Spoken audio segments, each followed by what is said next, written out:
As long as you chase it, it stays out of reach. Approval is a moving target, shifting with every expectation, every judgment, every opinion. You'll twist yourself into knots trying to meet their standards, only to find that the goalposts have moved yet again. They see it in the way you hesitate before speaking, the way you second-guess your decisions, the way you glance at their faces to gauge their reactions.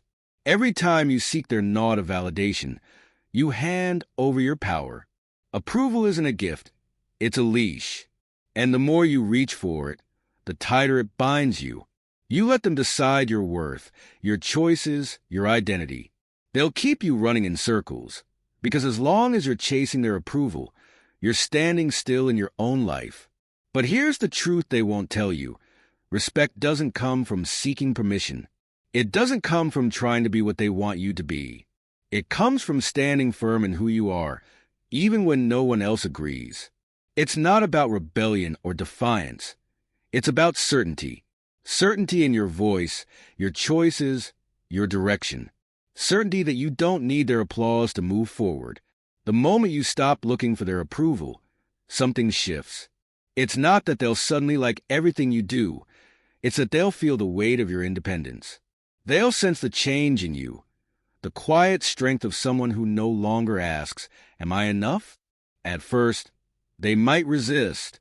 They're used to the version of you that sought their validation, the version that deferred to their opinions and craved their acceptance.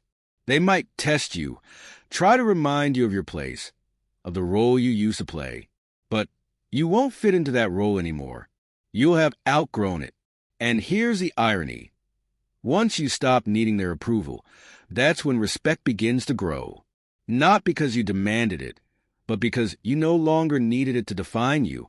Respect thrives in the spaces where people can't sway you, can't control you, can't make you question your own worth. It's not about winning their favor. It's about commanding their acknowledgement by living unapologetically as yourself. The people who matter will notice. They'll see the strength in your stance, the clarity in your voice, the quiet power in your refusal to be shaped by their expectations. They'll respect you because you respect yourself. And the ones who don't, their approval was never worth having in the first place. You'll realize that freedom doesn't come from their nod or their applause. Freedom comes from knowing you're enough, exactly as you are. It comes from walking your own path, even if it's not the one they would have chosen for you. So stop waiting, stop asking, stop bending. They'll only respect you once you stop needing their approval. And when you do, you'll finally see what was waiting for you all along. Your own respect, your own power, your own life, fully yours to live.